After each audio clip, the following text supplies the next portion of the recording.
নমস্কার বন্ধুরা, সানভি কিচেন ফুডে আপনাদের সবাইকে স্বাগত। আশা করি আপনারা সবাই খুব ভালো আছেন। আজ আমি আপনাদের সাথে শেয়ার করব দিল্লি স্টাইল মালাইদার লস্যি এবং মহব্বত কা শরবত।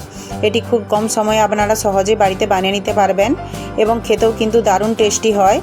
তো পুরো ভিডিওটি স্কিপ না করে অবশ্যই দেখবেন এবং আমার রেসিপিটি যদি আপনাদের ভালো লাগে তাহলে প্লিজ লাইক, শেয়ার এবং সাবস্ক্রাইব করে আমার পাশে থাকবেন এবং কমেন্টে জানাতে ভুলবেন না আমার রেসিপিগুলি আপনাদের কেমন লাগছে। তো চলুন তাহলে শুরু করা যাক। প্রথমে নিয়েছি এখানে আমি 300 ml দুধটা আমি কাঁচা নিয়েছি, আপনারা চাইলে টেট্রা প্যাকও ব্যবহার করতে পারেন। কিছুটা তরমুজ আমি বড় বড় টুকরো করে কেটে নিয়েছি। কিছুটা তরমুজ আমি একদম ছোট ছোট টুকরো করে কেটে নিয়েছি, এর বীজগুলো আমি ফেলে দিয়েছি। নিয়েছি রুয়াবজাটা আমি 60 ml মতো নিয়েছি ঘরে পাতা টক দই, এই দইটা কিন্তু খুব বেশি টক নয়। নিয়েছি মিজরির গুঁড়ো, আপনারা চাইলে এর পরিবর্তে চিনিও নিতে পারেন। নিয়েছি 4টা এলাচটাকে আমি খোসা ছাড়িয়ে গুঁড়ো করে নিয়েছি।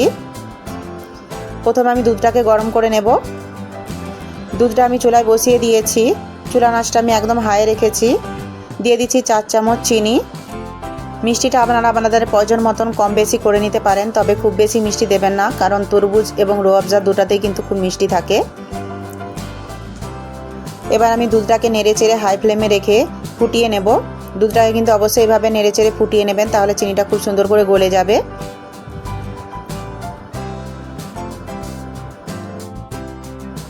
দেখুন বন্ধুরা, দুধটা আমার ফুটতে শুরু করে দিয়েছে। দুধটা আমি হাই ফ্লেমে রেখে নেড়েচেড়ে কিন্তু ফুটিয়ে নিয়েছি। চিনিটা আমার পুরোপুরি গলে গেছে। এবার আমি চুলা আঁচটা একদম কম করে নেব। চুলা আঁচটা আমি কম করে নিয়ে 2 মিনিট মতো এটাকে ফুটিয়ে নেব। 2 মিনিট মতো আমি দুধটা ফুটিয়ে নিয়েছি। এবার আমি চুলা আঁচটা বন্ধ করে দুধটাকে ঠান্ডা করে নেব। দুধটা যতক্ষণে ঠান্ডা আছে ততক্ষণে আমি লস্যিটা বানিয়ে নেব। এখানে আমি একটা বল নিয়ে নিয়েছি একটা হুইস্কার। এবার আমি দইটা এর মধ্যে নিয়ে নেব। দিয়ে দিচ্ছি এলাচের গুঁড়ো। এবার আমি মিজরির গুঁড়োটা দিয়ে দিচ্ছি 4 চামচ মিজরির গুঁড়ো। আপনারা এখানে মিষ্টিটা আপনাদের প্রয়োজন মতো দিয়ে দেবেন। এখানে আমার দইটা খুব বেশি টক ছিল না, তাই কিন্তু আমি মিষ্টিটা কম ব্যবহার করেছি। এটাকে আমি খুব ভালো করে ফেটিয়ে নেব। দেখুন বন্ধুরা, দইটাকে আমি খুব ভালো করে ফেটিয়ে নিয়েছি। লস্যিটা কিন্তু আমার একদম রেডি হয়ে গেছে। এবার আমি একটা গ্লাসের মধ্যে দিয়ে দিচ্ছি কিছুটা আইস কিউব।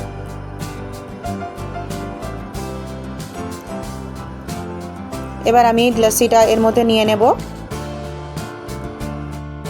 এখানে আমি কিছুটা মালাই বা দুধের সর নিয়েছি, এটাকে আমি চামচ দিয়ে একটু ঘেঁটে নেব।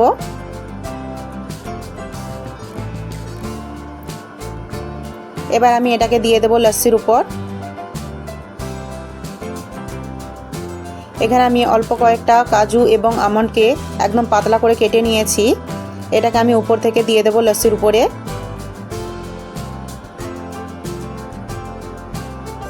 দেখুন বন্ধুরা, লস্যিটা আমার একদম রেডি হয়ে গেছে। এবার আমি এটাকে সাইডে রেখে দেব। এবার আমি মহব্বত কা শরবত বানিয়ে নেব।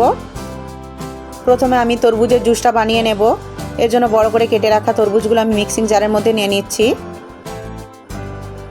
এবার আমি এটাকে গ্রাইন্ড করে নেব। দেখুন বন্ধুরা, আমি এটাকে খুব ভালো করে গ্রাইন্ড করে নিয়েছি। জুসটা আমার একদম রেডি হয়ে গেছে। এবার আমি এটাকে একটা ছাঁকনিতে ছেঁকে নেব, যাতে এর মধ্যে যে বীজগুলো আছে সেগুলো বেরিয়ে যায়। এটা কিন্তু অবশ্যই এভাবে ছেঁকে নেবেন। দেখুন বন্ধুরা, বীজগুলো খুব সুন্দর করে বেরিয়ে গেছে। এবার আমি এর মধ্যে দিয়ে দিচ্ছি ছোট করে কেটে রাখা তরমুজ, দিয়ে দিচ্ছি রুয়াবজা। এবার আমি দিয়ে দিচ্ছি এখানে ঠান্ডা করে রাখা দুধ, দিয়ে দিচ্ছি কিছু আইস কিউব। এটাকে খুব ভালো করে মিশিয়ে নেব।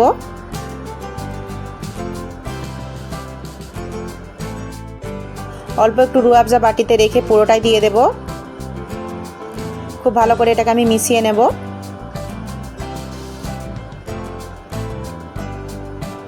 দেখুন বন্ধুরা, শরবতটা আমার একদম রেডি হয়ে গেছে। এটাকে আমি খুব ভালো করে মিশিয়ে নিয়েছি। এবার আমি এটাকেও একটা গ্লাসের মধ্যে নিয়ে নেব।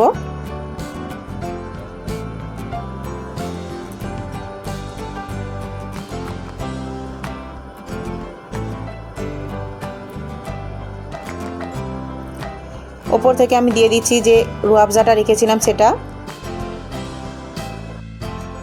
দেখুন বন্ধুরা, দুটো ড্রিঙ্কসই কিন্তু আমার একদম রেডি হয়ে গেছে। দেখতে কতটা সুন্দর হয়েছে দেখুন, খেতেও কিন্তু দারুণ টেস্টি হয়। আপনারা অবশ্যই একবার এভাবে বাড়িতে বানিয়ে দেখুন। এই প্রচণ্ড গরমে এরকম মন প্রাণ জোড়ানো ঠান্ডা ঠান্ডা ড্রিঙ্কস বাড়িতে বানিয়ে দেখুন। বাড়ির ছোট থেকে বড় খুবই পছন্দ করবে এবং খুশি হয়ে খাবে।